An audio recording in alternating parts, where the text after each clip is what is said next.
everyone from all over the world came here to tour Nottoway. Just the history. I mean, this was built, in the Civil War.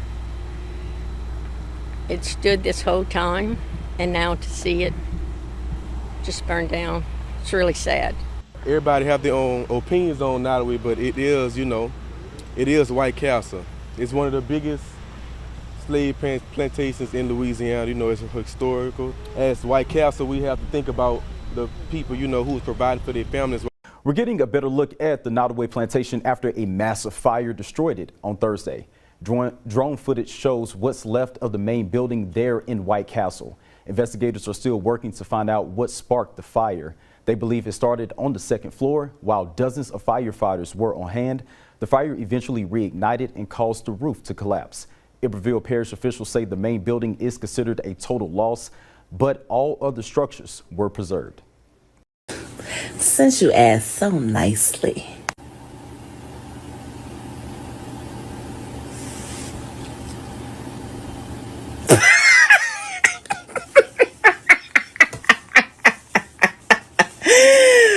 Massive fire engulfs Navy Secretary's Colorama mansion in D.C.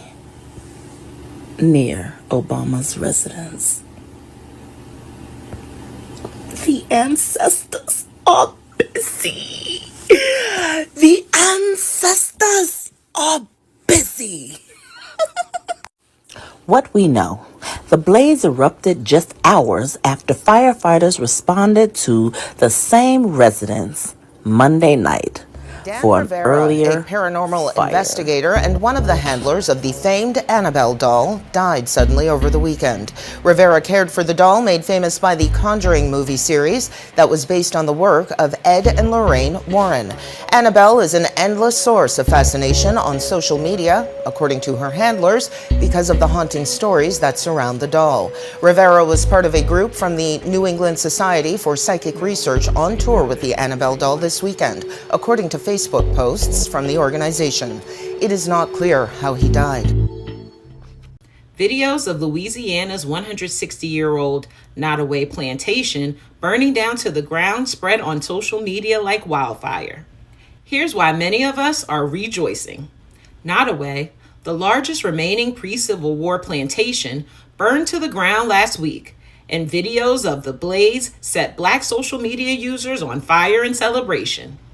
Enslaved Africans built the 64-room estate 160 years ago. Now it's only ashes. Here's why we should rejoice. John Hampton Randolph enslaved more than 150 Black people on this sugarcane farm. Although Nottoway Plantation had been a museum, a few decades ago, it was repackaged as a luxury resort, boasting wedding packages, guest suites, and tennis courts. But the atrocities once committed there against our people cannot be rebranded as Southern charm.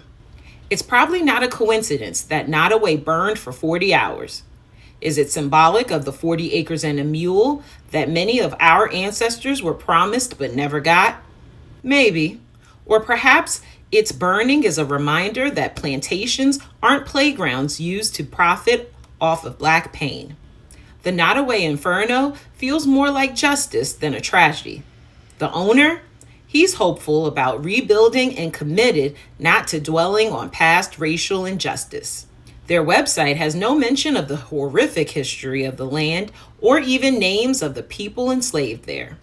It'll never be okay to wed, relax, or vacation on the graves of our ancestors.